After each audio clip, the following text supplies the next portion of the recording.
Copeuch Inversiones, el sitio donde todos pueden invertir, y Universidad Diego Portales, a la altura de los tiempos, presentan Al Pan Pan. En el Mostrador Podcast, debate y conversación para comenzar tu mañana. Al Pan Pan, con Mirna Schindler. Entrevistas con los actores de hoy. El Mostrador, el poder de la independencia.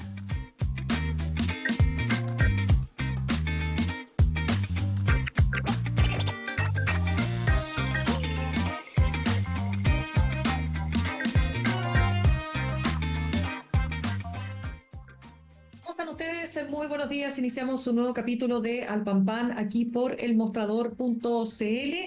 Les cuento que en el siguiente bloque vamos a estar conversando con el analista internacional Raúl Sor por varios temas, entre ellos lo que está pasando con Israel, que está evaluando la ocupación total de la Franja de Gaza, una ofensiva que tiene críticas incluso al interior de las propias Fuerzas Armadas, particularmente respecto de lo que va a pasar en la zona donde están los rehenes que aún permanecen vivos. Hay toda una discusión. Trump en el fondo le ha dado chip libre a Netanyahu, pero esto también podría tener efectos para él en política interna. Vamos a estar con eso, vamos a estar con la determinación del Parlamento en El Salvador que le permite a Nayib Bukele poder reelegirse sin ningún tipo de restricción, digamos, perpetuándose en el poder, aumentando la cantidad de años que él estaría, ya no 5, sino que 6 años, y además sin reelección.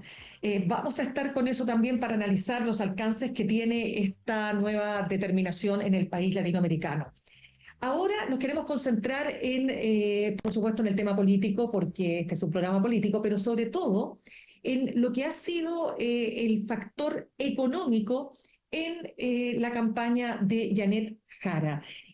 Las dificultades para atraer nombres de peso en su comando. Lo que ha dicho el comando es que ellos están recién armando los equipos, pero queremos también entender cómo se juega esta candidatura respecto de temas tan clave como la discusión de este sueldo vital, que ya no está, por supuesto, planteado tal como lo señalara en su minuto la propia candidata en las primarias oficialistas, pero también el tema del crecimiento. El tema del crecimiento naturalmente se pone ahí en primera línea para cualquier candidatura que quiera ser competitiva hoy día.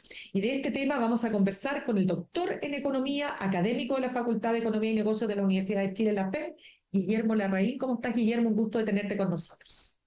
Hola Mirna, muchas gracias por la invitación. Saludos a todos quienes nos están viendo y oyendo esta mañana. Tal cual. Y muchas gracias también, insisto, porque te des el tiempo para compartir tu análisis que ya has estado expresando en distintas columnas de opinión. Quiero partir por una columna que tú dices, el círculo vicioso del que hay que salir. Pero quiero partir por la última parte. Tú dices, debemos pausar el esfuerzo redistributivo para retomar un ritmo mínimamente aceptable de crecimiento económico. Vamos por ahí.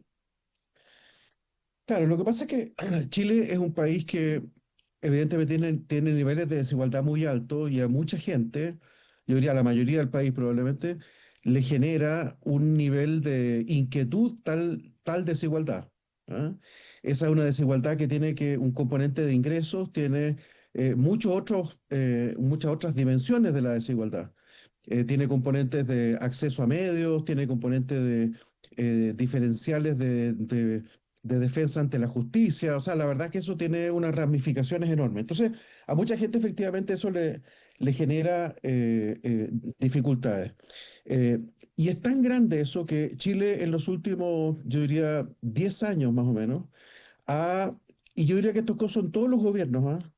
Quizás Ya. con más fuerza los gobiernos de centro izquierda, Bachelet y Boric, pero también el gobierno de Piñera, han tenido con bastante fuerza unas agendas que en definitiva terminan siendo redistributivas. Por ejemplo, la reforma laboral de la presidenta Piñera, de la presidenta Bachelet, perdón, el año 2014. Era una reforma que tenía esta idea que a mí en principio me parece súper atractiva de promover la negociación colectiva.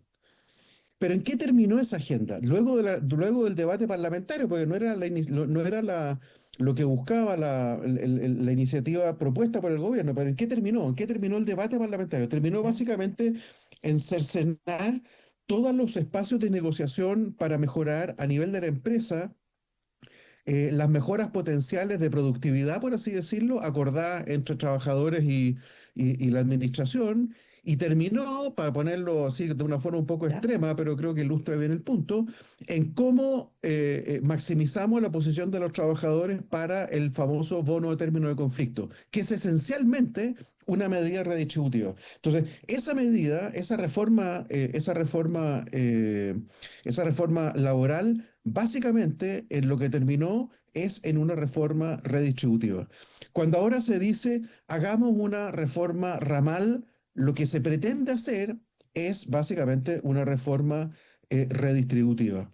Eh, cuando se dijo, cuando se dijo hagamos una selección, digamos, la verdad es que está lleno de Claro. ejemplos de ese tipo que han llevado, pensemos por ejemplo en las medidas de la gratuidad universitaria, son medidas que en definitiva buscan alivianarle el bolsillo a las personas, la extensión de los beneficios, que son, yo no digo, yo no estoy en contra diciendo que no representen ganancias importantes para la familia, pero reconozcamos que son distributivas. La extensión de los beneficios del auge, la extensión de los beneficios de reducción de los costos de los medicamentos, son todas reformas que tienen un impacto distributivo importante. Y eso ha llevado, por su parte, a intentar hacer reformas, porque tiene una presión fiscal muy grande. Recordemos que el gasto público ha crecido, por otro lado, y ha llevado a reformas tributarias que han tratado de recolectar los impuestos necesarios, reformas que en definitiva han fracasado. La tasa de impuesto ha subido solo un 1% del producto, en circunstancias que el gasto ha subido mucho más. La consecuencia es que la deuda pública chilena ha subido un 26 puntos del producto entre el 2013 y hoy día. Y entonces vemos que los gobiernos están haciendo el raspado de la olla para tratar de sacar plata y financiar lo que, las nuevas demandas, y a fuerza de hacer raspado de la olla comienzan a hacer cosas que no son demasiado estéticas. Los fondos soberanos, que eran un fondo de ahorro que debieran permitir que el país se mantenga en pie en momentos de dificultad, en particular el Fondo de Estabilización Económica y Social, ha perdido 9.000 millones de dólares. Entonces yo creo que tenemos que reconocer que esa es la realidad, que llevamos una tasa de Ya. crecimiento promedio de la economía de 0,8% per cápita en los últimos 10 años, y que eso, como recordaba Aníbal Pinto, no, como dijo Aníbal Pinto en el año 58, es incompatible en el largo plazo con una economía, digamos, ese estancamiento con las condiciones de vida democrática. Entonces, creo yo que es el momento en que, digamos, esto se acabó, tenemos que ponerle un párale a esta cuestión y decir que hay que salir de este círculo vicioso y poner el crecimiento por delante. No en el capítulo uno del programa, no se trata de que esté esto en el capítulo uno del programa, sino que el programa no sea contradictorio con esta meta de crecimiento económico. Y, por ejemplo, la meta o una idea de un salario vital de 750.000 pesos, que lo pongo como ejemplo porque fue lo que se estaba hablando hasta Sí. la semana pasada, es contradictorio con una meta de crecimiento económico que sea real, creíble. Ya, es que vamos entonces ahora, una vez que tú hiciste el análisis más global, a los detalles, ¿no? Porque efectivamente el sueldo vital no se ha planteado en esos términos hoy día, y de lo que se está hablando es de un ideal a alcanzar, o sea, instalar el tema de con cuánto una familia puede realmente vivir de manera digna, pero nos está diciendo que, ok, y por lo tanto vamos a ir hacia el sueldo vital. ¿Esa distinción te parece, digamos, suficiente? ¿Qué esperas ahí? O sea, uno pudiera, digamos, matizar esa idea. Creo yo que lo que hay que decir es que eso no se va a lograr por ley. ¿Ah? ¿Ya?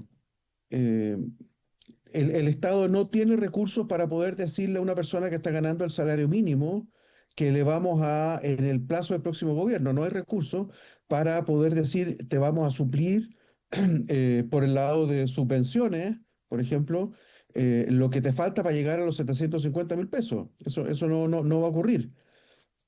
A mí me preocupa mucho que se hagan promesas de ese tipo, primero porque por el lado fiscal realmente no están los recursos, pero por otro lado porque esas frustraciones que se generan creo que son fuentes de mucho conflicto, de descrédito en las instituciones, instituciones que ya están desacreditadas, que hay mucha pérdida de confianza. Entonces creo que es mejor decirle a la gente las cosas como son, y creo que el rol de los políticos es armar una épica respecto de cómo sacamos el país adelante entre todos. Este país, creo que la democracia chilena ahora vivió un periodo sumamente duro, mucho más duro que cualquier otro país en todo el planeta, que fue que enfrentó un estallido social del cual nos tenemos que hacer cargo. Esto no fue un estallido social que lo armaron la fuerza en los servicios de inteligencia venezolanos, tiene que ver con nosotros mismos, tiene que ver con los errores que nosotros mismos hemos cometido en el pasado, tiene que ver con nuestras faltas. Entonces, nuestra responsabilidad es sacarlo adelante. Y se hizo de alguna forma malamente, pero se hicieron dos procesos constituyentes. Es el único país en todo el planeta que ha hecho dos procesos constituyentes que los rechazó, además. Eh, entonces creo que tenemos que armar una épica en torno a eso. Yo creo que las instituciones democráticas chilenas han demostrado una fortaleza, una vocación notable. Yo creo que el rol de los políticos es armar una, ¿cómo se llama? Una épica en torno a eso y no andar ofreciendo cosas que en definitiva va a ser extremadamente difícil de lograr. La mejor forma de lograr eso es hacer que la economía vuelva a crecer a tasas razonables. Ya, pero la candidata Jara te sacó de su comando ni más ni menos que a Fernando Carmona, que había dicho en una entrevista que lo primero era distribuir y después crecer, o igualar y después crecer. Ya dijo una mala frase, ¿no es cierto? Por eso te pregunto, ¿las señales que se están dando hoy día apuntan en el sentido de lo que tú estás señalando o todavía hay debilidad en ese sentido en el comando de Janet Jara? O sea, sí, efectivamente se están haciendo esas correcciones. Me parece que la incorporación de Luis Eduardo Escobar, de Osvaldo Rosales, ayer se hablaba de que Roberto Saller va a estar actuando un poco tras bambalinas. Eh, Me parece que son buenos nombres que van a ir ayudando en esto. Y la pregunta que yo me hago es hasta cuándo dura esa disciplina, porque esa es una disciplina que se va a plasmar probablemente en un programa. Veremos cuánto es. Lo que te comentaba recién, Sí. Mirna, es que acá lo que tiene que haber es coherencia en todo el programa. Y tiene que ser una coherencia de tal envergadura que sea capaz de movilizar recursos privados. Si acá el Estado tiene una tasa de inversión sobre el total del PIB que es baja, es súper baja. Entonces, si queremos que haya inversión, para que haya crecimiento en la economía, necesitamos que haya inversión privada. Entonces, lo que se haga en términos de las señales tiene que ser tan clara, tan macizo, que le dé al sector privado señales creíbles como para poder invertir. Y lo que ha pasado en los ciclos anteriores, pasó más o menos con Bachelet, pero sobre todo pasó incluso con Piñera y con Boric, es que lo que hay es que un pequeño boom de inversión al inicio de los gobiernos, pero que está asociado a proyectos de inversión de corto alcance. ¿Ah? Lo Ya. ilustro de una forma un poquitito caricaturesca, pero yo creo que sirve para ilustrar el punto. Pido un permiso de construcción al inicio del gobierno, construyo durante el primer año, vendo durante el segundo, y al tercer año me espero a ver qué pasa con el siguiente gobierno. O sea, eso no es productividad, ese no es el tipo de inversión que necesitamos para que el país salga adelante. Ya. Ese tipo de inversión es necesaria para suplir los regímenes, el déficit de vivienda que tenemos, pero necesitamos mucho más que eso para poder realmente sacar al país del estancamiento en el que él está. Quiero recordar, nuevamente repetir el número. La tasa promedio de crecimiento de los últimos 10 años es 0,8% en términos per cápita. Eso es extraordinariamente bajo para un país que venía creciendo en términos per cápita entre 4 y 5. O sea, la verdad es que es muy, muy pobre. Entonces, tenemos que realmente darle relevancia. Y que déjame decir simplemente Sí. que conjunto con la tasa de crecimiento baja se han ido acumulando problemas. Estamos con tasas de desempleo que estructuralmente han ido subiendo, la tasa de desempleo estructuralmente ha ido subiendo. Si uno mira sectores por sectores, han ido acumulando problemas. En el sector salud, muy, digamos, amplificado por la pandemia, tenemos problemas, por ejemplo, en listas de espera. En el sector de la vivienda se ha ido acumulando un déficit habitacional que hoy día es gigante, que se había prácticamente desaparecido el año 2010. Hoy día tenemos un déficit de vivienda significativo. Las tasas de pobreza se han incrementado, la formalidad, la informalidad se ha mantenido, a pesar de que venía bajando, se ha mantenido. Tenemos en el sector laboral no solo un problema de desempleo, tenemos tasas de participación laboral, en particular participación laboral femenina, que son más bajas que las que teníamos prepandemia, no nos hemos logrado normalizar.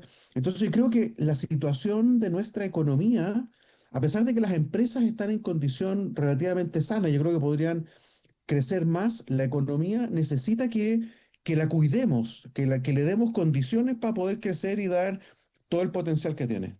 Fíjate, tú dices en la columna, lo dices así, Guillermo, tú dices, la debilidad de la inversión y de la creación de empleo es una típica consecuencia de la tensión entre crecimiento y desigualdad.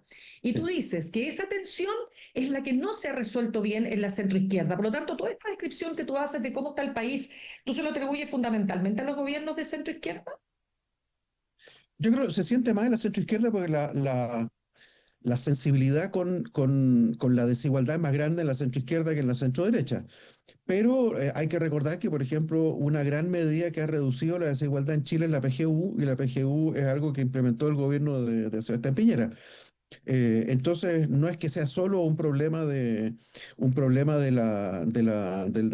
se llama? De la centroizquierda. Incluso cuando uno dice, por ejemplo, esta idea del bono de término de conflicto de la negociación colectiva, no obstante que se llevó a ley durante el gobierno de la presidenta Bachelet, la verdad es que la práctica de resolver las negociaciones colectivas rápido, básicamente pagándole a los trabajadores para terminar el conflicto y no negociando nada, simplemente como para aplacar la discusión, era una práctica que surgió en la minería varios años antes, ¿ah? Y es una práctica de las empresas mineras. Entonces, y uno diría que más bien es empresas que vienen más bien del mundo de la derecha. Entonces, yo creo que este es un problema nacional. O sea, yo creo que yo Ya. estoy tratando de decir que este es un problema de todos, ¿ah? Uno con más sensibilidad que otros, pero creo que todos tenemos que hacernos cargo de este problema porque si no, no lo vamos a resolver. Claro, pero tú comprenderás, Guillermo Larraín, que estamos en campaña y por lo tanto todos los dardos están apuntados a la candidata Jara. Se le responsabiliza por el tema del desempleo, se le responsabiliza por el bajo crecimiento, se le responsabiliza por todos los males de la economía. Por eso te pregunto, ¿todos estos males son realmente responsabilidad, pero de este gobierno en cuanto a profundizar esos males o este gobierno lo que ha tratado de, bueno, digamos, remar con los remos que había en función del contexto también que venía de antes? Bueno, yo escribo hacia la centroizquierda porque yo soy parte de ese mundo. O sea, yo Ujú. estuve en la oposición a Pinochet, participé en los gobiernos del presidente, bueno, desgraciadamente no el gobierno del presidente Alvin porque estaba estudiando, pero habría participado sin duda. Participé en el gobierno del presidente Frey, del presidente Lago, de los dos gobiernos de la presidenta Bachelet. Entonces creo que yo me siento de ese sector y por lo tanto mi llamado a ese sector es, por favor, salgamos de ahí. Salgamos de ahí porque el país no resiste que sigamos con esa misma tendencia. Y yo creo que hay que hacer un esfuerzo.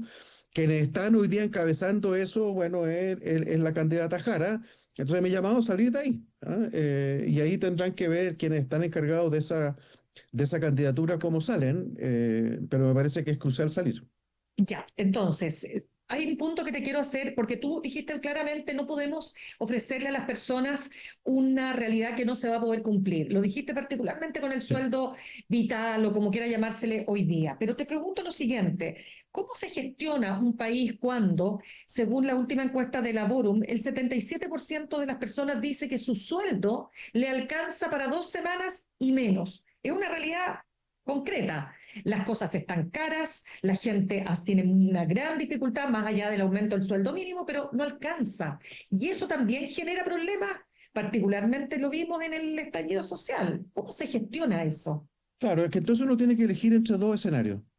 Un escenario en que uno dice, ya, ok, vámonos por el camino de que para gestionar esto yo busco alguna forma de transferencias, que yo no tengo plata para financiarla. Entonces vamos buscando alguna forma de llegar a esos. Voy a poner los 750.000 pesos como ejemplo, simplemente porque es Claro, el número que está ahí. Entonces te damos alguna forma de transferencia para llegar a eso. No tengo los recursos para hacerlo. Como no tengo los recursos para hacerlo, me tengo que endeudar. Como me tengo que endeudar, sube el riesgo país, sube el riesgo país, disminuye la inversión, disminuye la inversión, disminuye el empleo y terminamos peor. ya, Entonces yo creo que ese es un camino que es autodestructivo, Mirna. ya, Ese es el problema que tiene ese camino. Entonces, te puede dar una solución de corto plazo, pero en el largo estás peor que como comienzas. Entonces, el problema que tiene el tipo de solución que yo estoy planteando, que te plantea, no te digo un costo inicial, porque ni siquiera estoy hablando de un ajuste fiscal. No, no es como Argentina, que tuvo que hacer un ajuste fiscal. Yo no estoy diciendo un ajuste fiscal, lo que estoy diciendo es postergar algunas de estas cosas y quiero hacer un matiz sobre esto. Estoy diciendo correcto. postergar algunas de estas cosas para que la economía se eche a andar. La economía está en el camino alcista, ¿eh? No es que esté, lo que pasa es que es un camino alcista con una pendiente baja, Claro. pero está en un camino alcista. Entonces aprovechemos eso para darle mayores razones a los inversionistas de que inviertan, de que generen más empleo. Hoy día el crecimiento del empleo es cero, dicho sea de paso. Entonces, necesitamos que haya más condiciones de generación de empleo, de aquí para adelante. Entonces, preocupémonos de eso, de que haya eso. Yo creo que es el llamado. Ahora, déjame decirte una cosa respecto de esto, porque lo conversé mucho ayer con Mm. muchas personas, durante el día. El hecho de que yo esté llamando a postergar el esfuerzo redistributivo, me refiero fundamentalmente al esfuerzo redistributivo que tiene un costo en términos de crecimiento, porque hay cosas que son redistributivas y que no tienen costo en términos de crecimiento, o que en realidad promueven el crecimiento. Un ejemplo muy claro, por ejemplo, es las medidas que fortalezcan la inserción laboral femenina. Las cosas que promuevan la inserción laboral femenina, debido a que la inserción laboral de la mujer cayó durante la pandemia, tienen el doble efecto de mejorar la situación de ingresos de la mujer y por lo tanto de una parte importante de los hogares, donde hay mujeres, eso por un lado, y por lo tanto mejora ingresos, mejora la calidad de esas personas, es redistributivo, en ese sentido, y además mejora la calidad la oferta, por así decirlo, laboral, y por lo tanto el producto. Entonces, hay cosas que se pueden hacer, no es que no se pueda hacer nada. Lo que digo es que no podemos hacer cosas que atenten contra la eficiencia. Y por supuesto que algo que aumente los costos sin tener nada de impacto sobre la productividad, eso efectivamente es complicado. El incremento de los Ya. salarios por una vía Mm. legal es productivamente, inoperante. En cambio, algo que aumenta la inserción laboral de la mujer, la cura universal, el famoso proyecto de ese tipo, eso sí va más bien en el sentido, es una innovación institucional que va en el sentido adecuado. Ya, pero solo para cerrarte la pregunta que te hacía anteriormente, cuando se habla de estancamiento, que el país tiene un estancamiento que se calcula en 13 años, 10 años, en fin, que hay sectores de derecha, por ejemplo, atribuyen a que esto comienza con la reforma tributaria de Bachelet. Después otros que son menos de derecha te dicen, no, esto partió en el segundo gobierno del presidente Piñera. ¿Qué hay ahí? ¿Cuál es la verdad? Porque uno, dependiendo con quién hables, te dice una opinión distinta. Mira, yo creo que hay dos cosas.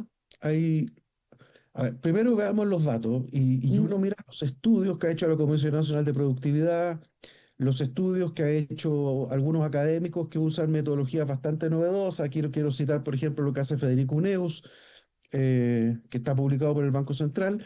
Entonces yo creo que yo diría, hay dos o tres historias que son la totalidad de estos es una historia con tres capítulos, digamos. Capítulo uno, la minería, que tiene una historia propia derivada de que las leyes de los minerales se han ido agotando y por lo tanto producir lo mismo es cada vez más caro. Entonces, lo que estamos viendo, por ejemplo, esta tragedia de los mineros en el Teniente, ¿no es cierto? ¿Por qué hay que hacer túneles a 900 metros de profundidad? Es porque la parte fácil, entre comillas, de la explotación del Teniente se acabó. Entonces hay que hacer cada vez túneles más profundos. Lo mismo pasa en Chuquicamata. Entonces, cuando uno mira la producción de cobre de Chile en términos de toneladas métricas, es prácticamente la misma. Ha subido ahora último, pero durante mucho tiempo fue la misma, pero estábamos invirtiendo como locos, pero no para producir más. Entonces, eso es caída en la productividad de la minería. En el sector no minero, lo que se ha producido es un estancamiento en la productividad desde el año 2012 aproximadamente. La productividad desde el año 2012 ha caído y eso es verdad. Desde el año, y esos son los datos que tiene la Comisión Nacional de Productividad, están en la página web, así que es cuestión de mirarlo, Claro. no es ninguno. Eso parte del 2012. Y eso, a juicio mío, tiene que ver con algo que mucha gente lo ha comentado, nosotros también en varias publicaciones, con una suerte de agotamiento gradual de las condiciones que permitieron el crecimiento original de Chile asociada a la apertura comercial. Durante los años 90, 2000, gradualmente se fueron dando un agotamiento del sector exportador chileno. Los nuevos productos que iba exportando Chile gradualmente se fue reduciendo la tasa a la cual iban apareciendo.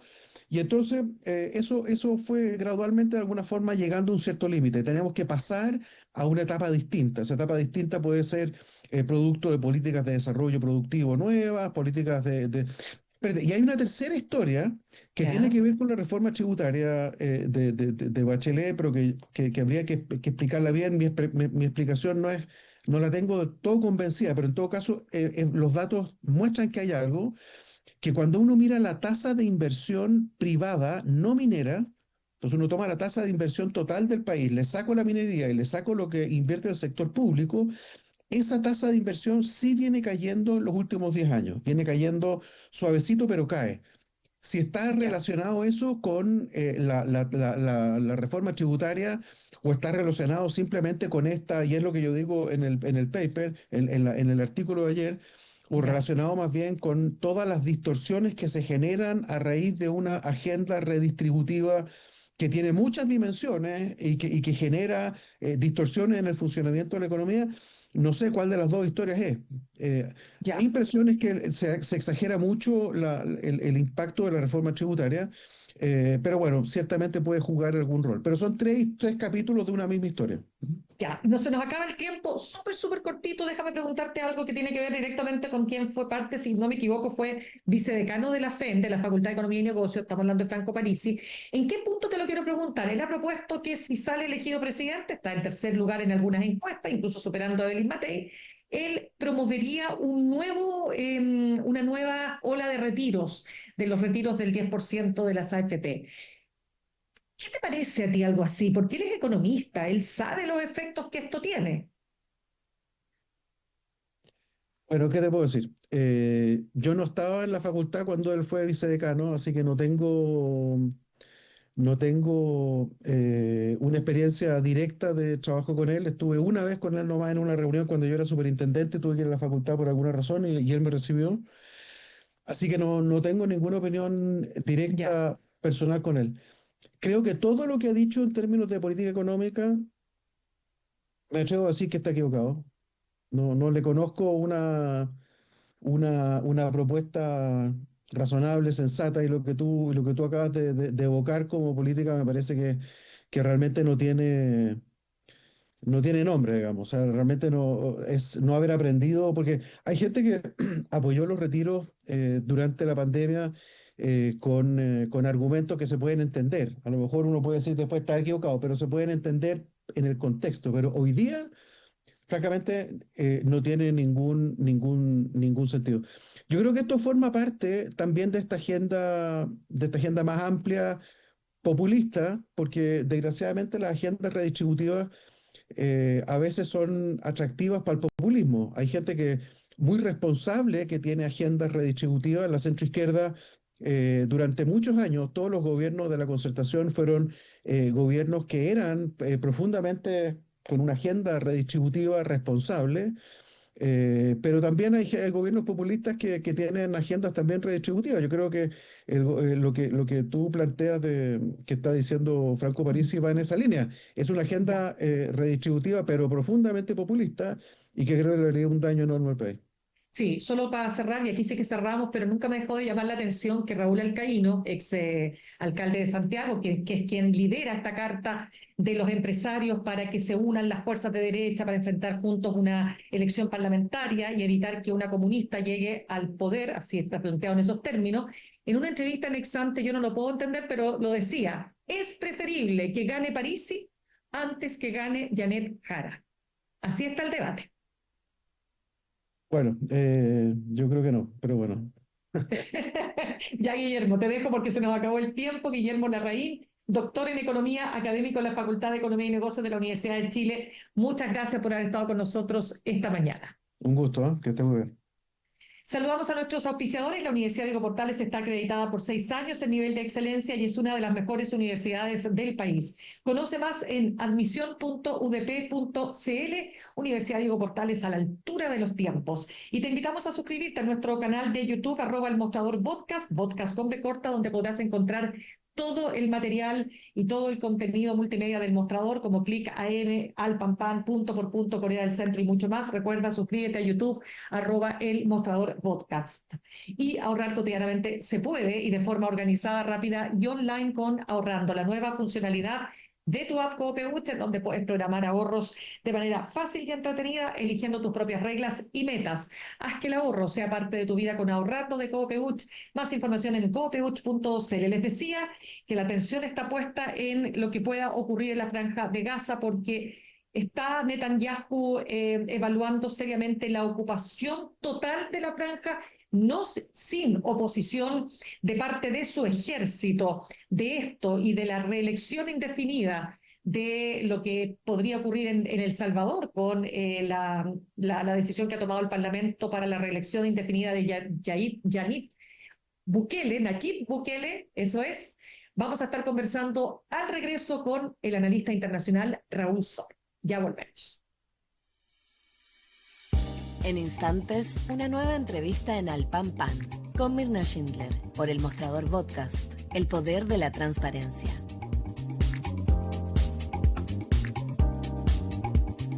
En Coopeuch cada vez somos más